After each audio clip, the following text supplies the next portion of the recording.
I am finally doing the Ghostbusters series.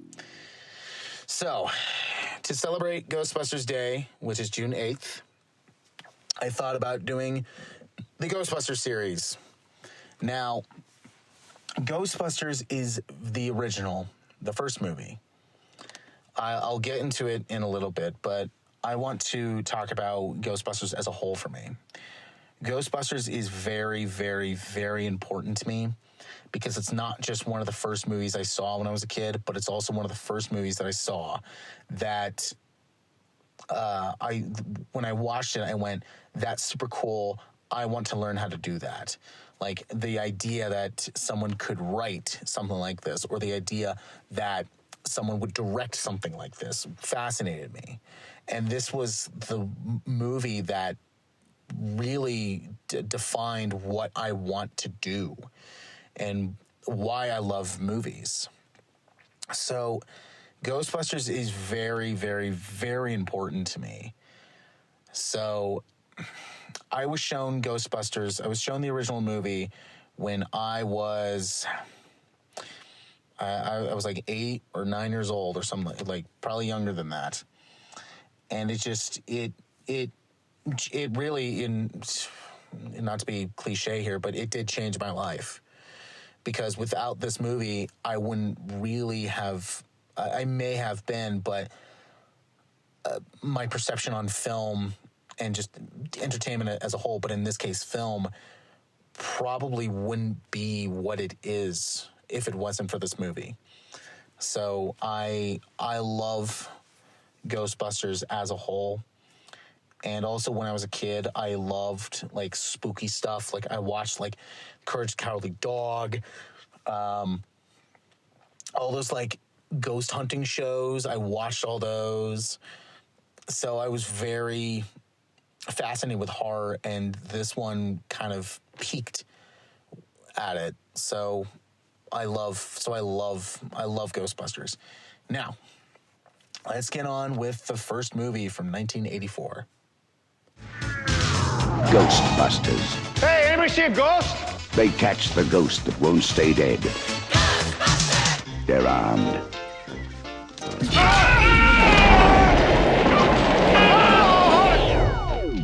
They're dangerous. Try to imagine all life as you know it stopping instantaneously and every molecule in your body exploding at the speed of light. All right, that's bad.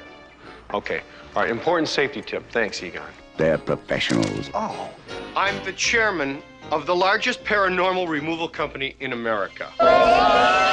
So this one, I love so much that it is my favorite movie of all time.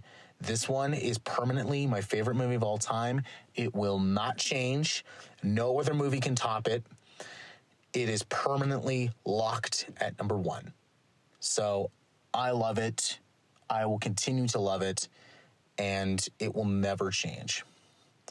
So if you don't know, Ghostbusters is, I don't like to use shame on you, but shame on you. It's these 3 guys at first who are scientists. And they are working under the college that they're attending. And they then are trying to capture ghosts. And they then lose their job at the college, and then they decide to go into business for themselves and call themselves, and, you know, so they go into business for themselves, and they call themselves Ghostbusters. And then after capturing their first ghost, which is Slimer, they then become very popular, and then hire a 4th member, Winston Zeddemore. And the 3 guys, it's Peter Venkman, Ray Stantz, and Egon Spengler. Or as people like to call him, Peter is the mouth, Ray is the brain, or not the brain, the heart, and Egon is the brains. And I've always thought that Winston was the soul. I always thought that until when Afterlife came out and they said it, that he's actually the sexy one. And I was just like, yeah, you know what? I'm not gonna judge that. So go right ahead. So, Ghostbusters is just so incredibly important to me that if somebody tells me they don't like it or they hate it, I'm just going to walk away from you. So, no offense. I just, I will walk away from you. So, yeah, Ghostbusters, it's just an incredible movie, and the effects still hold up. And the fact that they lost the visual effects Oscar to Temple of Doom, I'm still puzzled about. Because, wow, like, come on. Really? So, yeah, but besides that, everything about Ghostbusters, it's still funny. Even after I've seen it 100 times, it's still funny. I quote it all the time.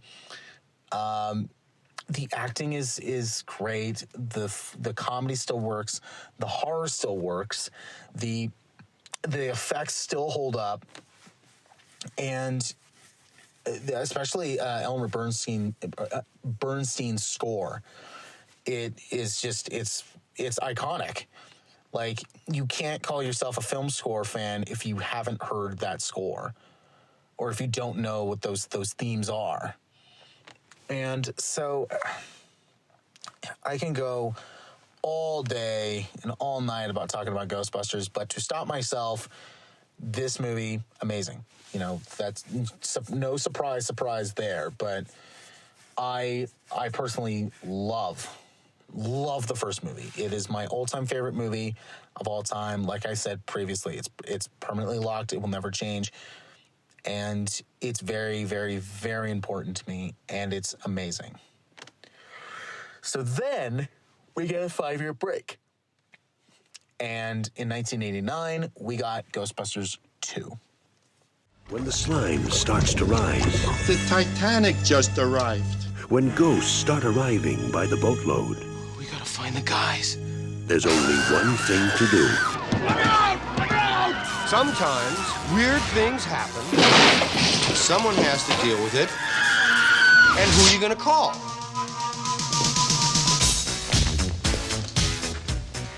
All right, suck in the guts, guys. We're the Ghostbusters. Now, with Ghostbusters 2, I know a lot of people, like, if you jump from the first movie and then jump to the second movie, you will know big differences. One, the effects look different because that was a different company. The company that did the first one was Boss Film, and then the company that did the second one was ILM, or Industrial Light and Magic, before they jumped ship and went straight to using CGI and computers. They were still using practical stuff, like, suits and costumes and stuff like that, which still hold up. They still hold up quite well. So, not nitpicking here. But you will also find that the humor is very different. Because, like, you'll go from watching the first movie and there's, like, all those, like, there's swearing, or there's smoking, there's innuendos and stuff like that. And in 2, you'll get maybe some swearing and maybe innuendo, and that's pretty much it. Because they originally didn't want to do another one. They wanted to just do a one-off, which could have worked. It's just a one-off. But they did the real Ghostbusters cartoon, I think back in '86. So kids were watching Ghostbusters. More kids were getting introduced to Ghostbusters. So when they were making the second film, they knew that kids were going to go see it. So they had to change a lot of the humor. It's very much like what happened with the 2 live-action Scooby-Doo movies they did, where the first one was geared more towards adults, but while they were making it, they're like, can we trim this down to a PG rating? And yeah, so then the second one, it's slightly more kid-friendly, slightly. But, in this case, they knew that kids were going to go see the second movie, so they had to tone down a lot of the humor.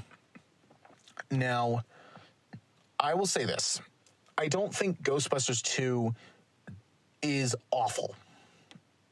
I don't even consider it bad. I like it. I don't think it's as bad as people say it is. It's not like, oh, it's a rehash of the first movie. Yeah, it is. It does feel like a rehash of the first film, but what's wrong with that? In this case. And then you also have to realize that they had to change a lot of it because kids were going to go see it, and it didn't look like all of them wanted to do another one. Like, I know Bill Murray said, like, yeah, I didn't want to do another one. Like, I thought a one and done was just fine.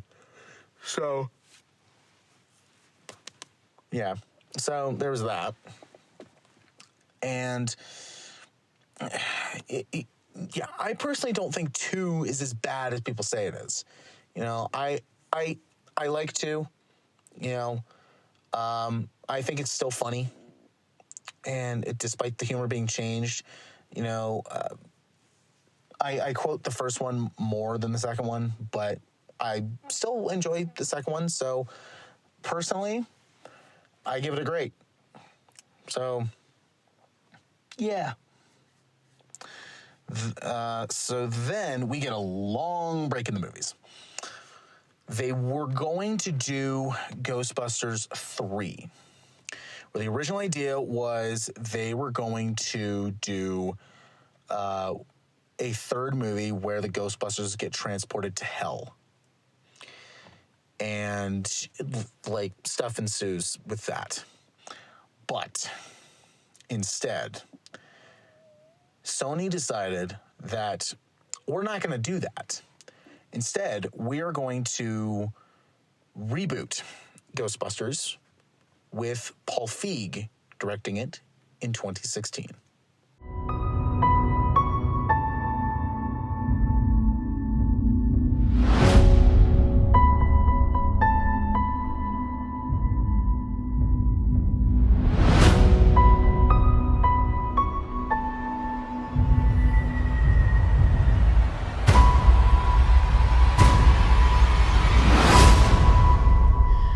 Class 4 apparition. It's okay. She seems peaceful. My name is Erin Gilbert, Doctor of Particle Physics. That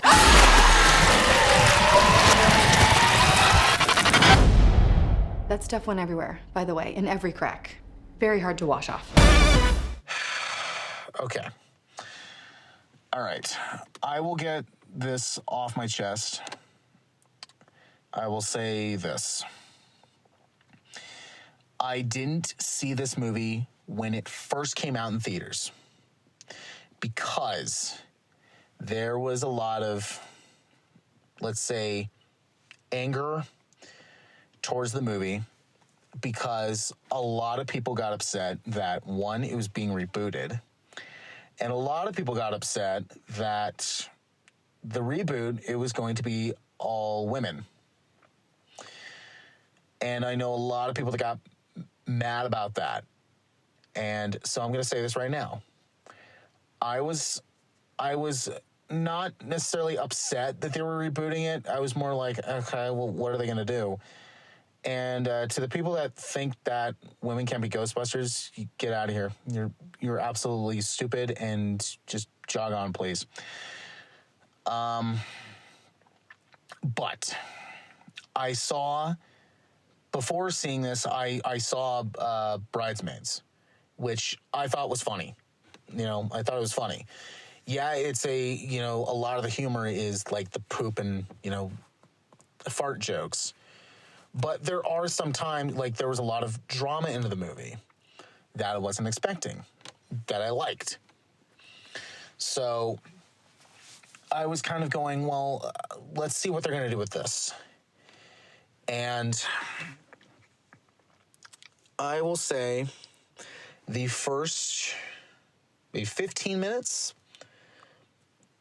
I went into it I went into this completely with an open mind. I was going like, all right, I'm gonna watch it. I'm not gonna think about like any bad, like none of that. Like fresh and open mind. The first 15 minutes, I was like, you know what? I could see this, be good. Then we get into the characters, and it seemed like all of them were trying to be the comedic one. And it doesn't work for me.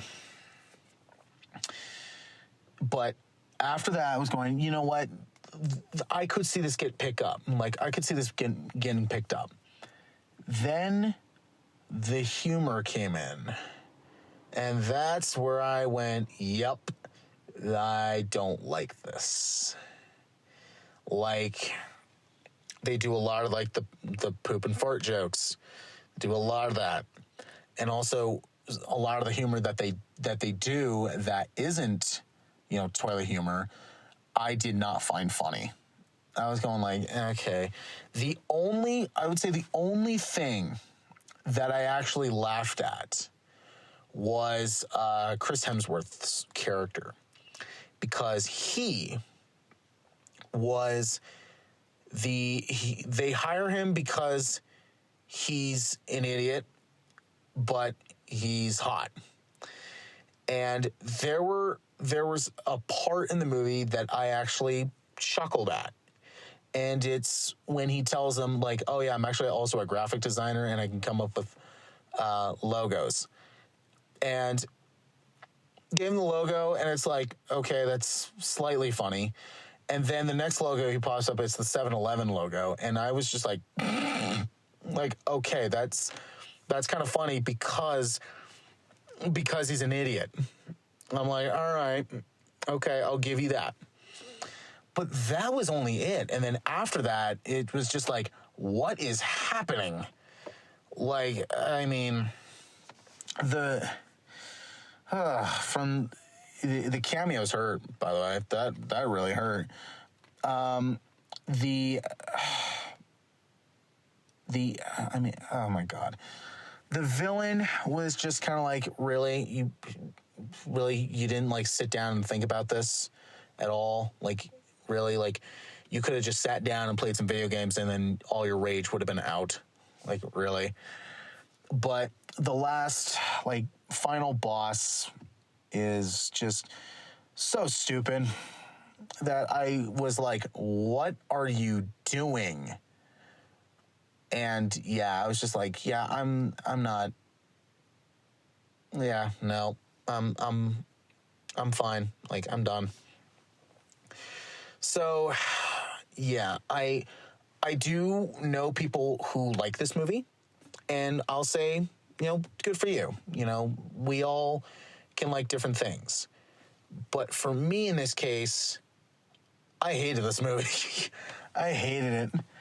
And what sucked too is that I saw, potential in it. Like, I think, the four actresses, it's Kristen, Wiig, Melissa McCarthy, Kate McKinnon, and Leslie Jones. I've seen them be funny, mainly on, SNL. I mean, because it's kind of when they do their movies, it's like, this really isn't that funny.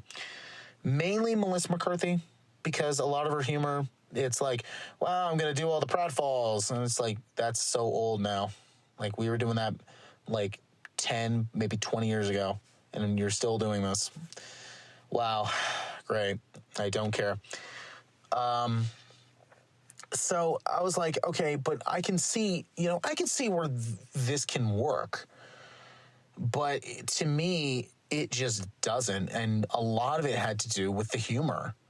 It's just like, this is just not funny to me.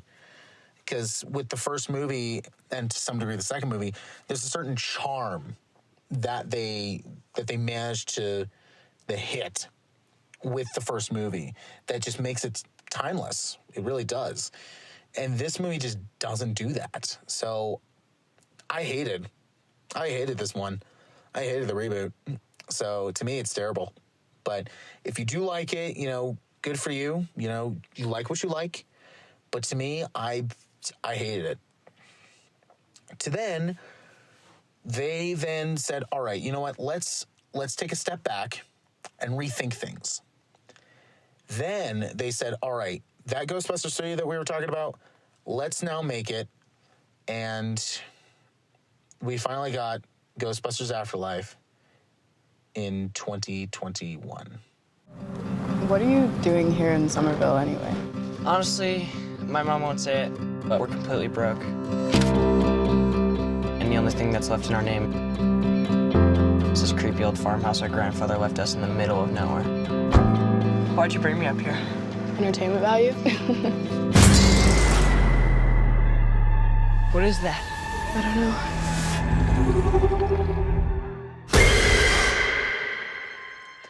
Now, Ghostbusters Afterlife, I will say this. My expectations were extremely high for this movie, and I was trying so hard to not make it so high. But I remember when the first trailer dropped, and it was supposed to come out in 2020, I remember watching that first trailer, and I was legitimately crying because I was so happy, and I was so excited. And then they kept delaying it because of COVID, and then it's like, just release the movie already. And then they eventually did, and I remember I saw it, and I will say this. If you like the first movie, you'll like Afterlife. If you are a diehard fan of Ghostbusters, of the first movie, you will love Afterlife. So Afterlife takes place like 35 years later, after the events of the second movie. So it keeps everything in canon, where it's on, let's just say it, it's Egon's grandkids. And just, you know, it just, you know, all unfolds from there. And that's all I'll say. And I know a lot of people that talked about this and just went, it's basically the first movie. They pulled a lot from the first movie. It's like, well, they kind of had to. So I'm like, I like to agree with you on this, but I'm like, they kind of had to do that. So like, sorry. So let's move on. So yeah, I really enjoyed Afterlife. I really enjoyed it. My expectations were very high. It hit all the things I wanted. Everything was there. And then the end, you know, I was starting to like be like so happy like at the beginning of the movie, and then that happiness just went to sadness because I was so happy. And then I was starting to cry a little bit because I'm like, oh my God, they're doing this. And then once the third act kicks in, and everything that you as a fan want is there, I legitimately lost it. I was bawling. I was bawling in the theater, and every time when I see it now, I still cry because of just how incredible it was. And them doing the memory for Harold Ramis, who was Egon, the way they did it in this was just so incredible and so well done. Because there was a certain part, you know, in the movie, you know, it was during the climax where I was just like, wait, oh my God, and just started just crying just profusely. And then a lot of people were just like, well, they ripped off Star Wars. It's like, shut up, let me have this. This is what I'm so happy, shut up.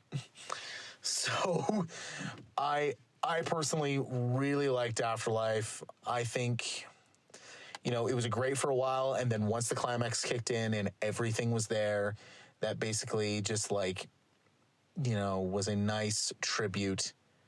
It was just like, yep, this goes into amazing. So I think, you know, the Ghostbusters franchise as a whole is very interesting because there's multiple ways you can go, and there's multiple like side stories and like side plots, and it's quite cool. And so, yeah, like I'll recap. The original Ghostbusters is amazing. Ghostbusters 2, great. You know, Ghostbusters reboot or Ghostbusters Answer the Call, whatever, terrible. Ghostbusters Afterlife was, to me, amazing. Now, we are getting another movie, and it's slated to come out this December. We will see what they do. And right now, I'm trying to keep expectations low because I don't know what they are going to do. So we will see what happens in December. But in the meantime, you know, we'll see. So thank you very much for listening. And thank you for